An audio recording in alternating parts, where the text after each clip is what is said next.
Philippines drugs war. The woman who kills dealers for a living. The Philippines is in the midst of a brutal war on drugs sanctioned by the controversial President Rodrigo Duterte, which has seen almost 2,000 killings in a matter of weeks. The BBC's Jonathan Head explores the country's dark underbelly of dealers and assassins through the story of one woman trapped in a chilling predicament. When you meet an assassin who has killed 6 people, you don't expect to encounter a diminutive, nervous young woman carrying a baby. My first job was 2 years ago in this province nearby. I felt really scared and nervous because it was my first time. Maria, not her real name, now carries out contract killings as part of the government-sanctioned war on drugs.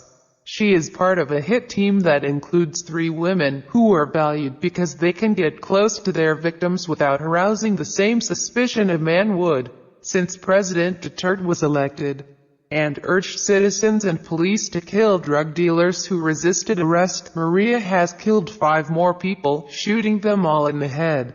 I asked her who gave the orders for these assassinations. Our boss, the police officer, she said. On the very afternoon we met, she and her husband had been told their safe house had been exposed. They were moving in a hurry. This controversial drug war has brought her more work but more risk too. She described how it began when her husband was commissioned to kill a debtor by a policeman, one who was also a drug pusher. My husband was ordered to kill people who had not paid what they owed. This turned into a regular commission for her husband until a more challenging situation cropped up. One time, they needed a woman. My husband tapped me to do the job. When I saw the man I was supposed to kill, I got near him and I shot him.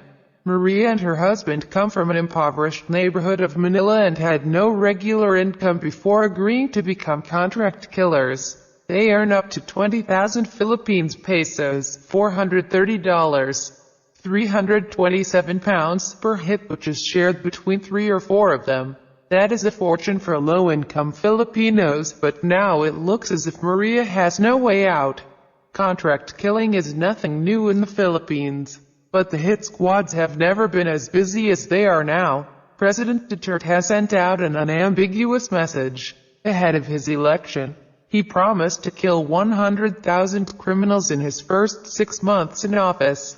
And he has warned drug dealers in particular, do not destroy my country, because I will kill you. Last weekend he reiterated that blunt view as he defended the extrajudicial killings of suspected criminals.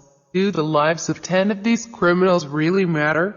If I am the one facing all this grief, would 100 lives of these idiots mean anything to me? What has provoked the rough-tongued president to unleash this merciless campaign is the proliferation of the drug crystal meth, or shabu as it is known in the Philippines. Cheap, easily made, and intensely addictive, it offers an instant high, an escape from the filth and drudgery of life in the slums. A hit to get laborers in grueling jobs like truck driving through their day. What is shabu, often called ice or crystal meth in the West? Shabu is the term used for a pure and potent form of amphetamine in the Philippines and other parts of Asia. Shabu costs about 1,000 Philippines peso per gram, $22, 16 pounds.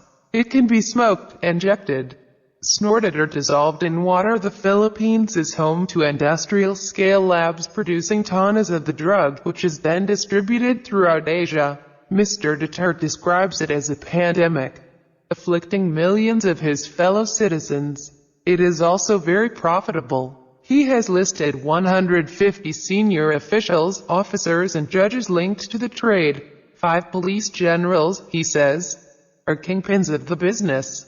But it is those at the lowest levels of the trade who are targeted by the death squads.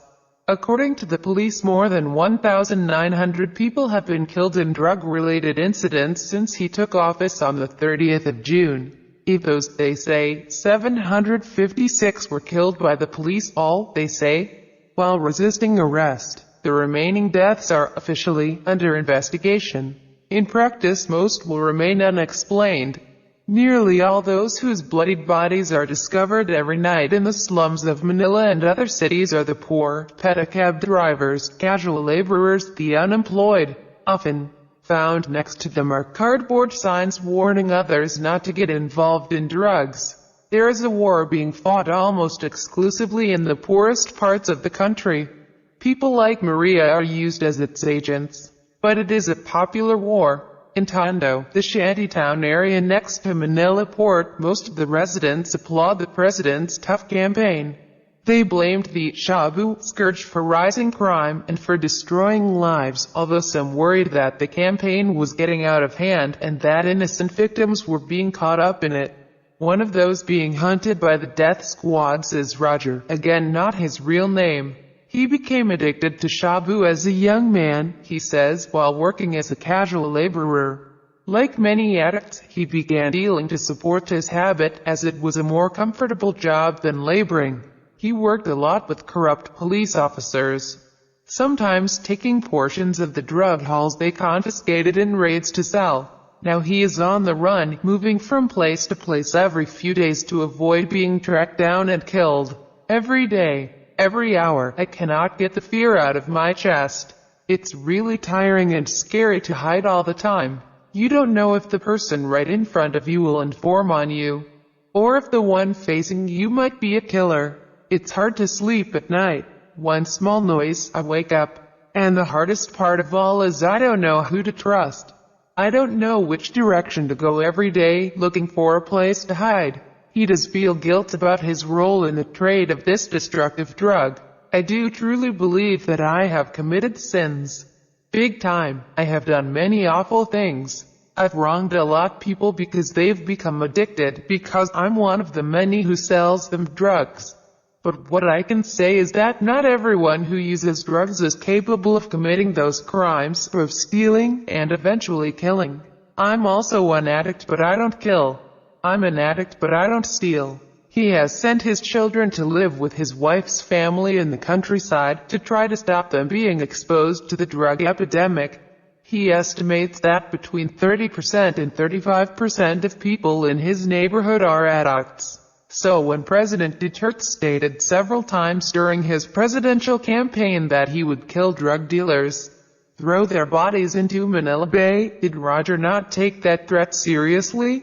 Yes, but I thought he would go after the big syndicates who manufacture the drugs, not the small-time dealers like me. I wish I could turn the clock back, but it is too late for me. I cannot surrender, because if I do the police will probably kill me. Maria also regrets the choice she has made. I feel guilty and it is hard on my nerves. I don't want the families of those I have killed to come after me. She worries about what her children will think. I do not want them to come back at us and say that they got to live because we killed for money. Already her older boy asks questions about how she and her husband earn so much. She has one more contract to fulfill, and would like that to be her last. But her boss has threatened to kill anyone who leaves the team. She feels trapped. She asks her priest for forgiveness at confession in church, but does not dare to tell him what she does. Does she feel any justification carrying out President Duterte's campaign to terrorize the drug trade into submission? We only talk about the mission, how to carry it out, she says. When it is finished, we never talk about it again. But she wrings her hands as she speaks and keeps her eyes shut tight, pursued by thoughts she does not want to share.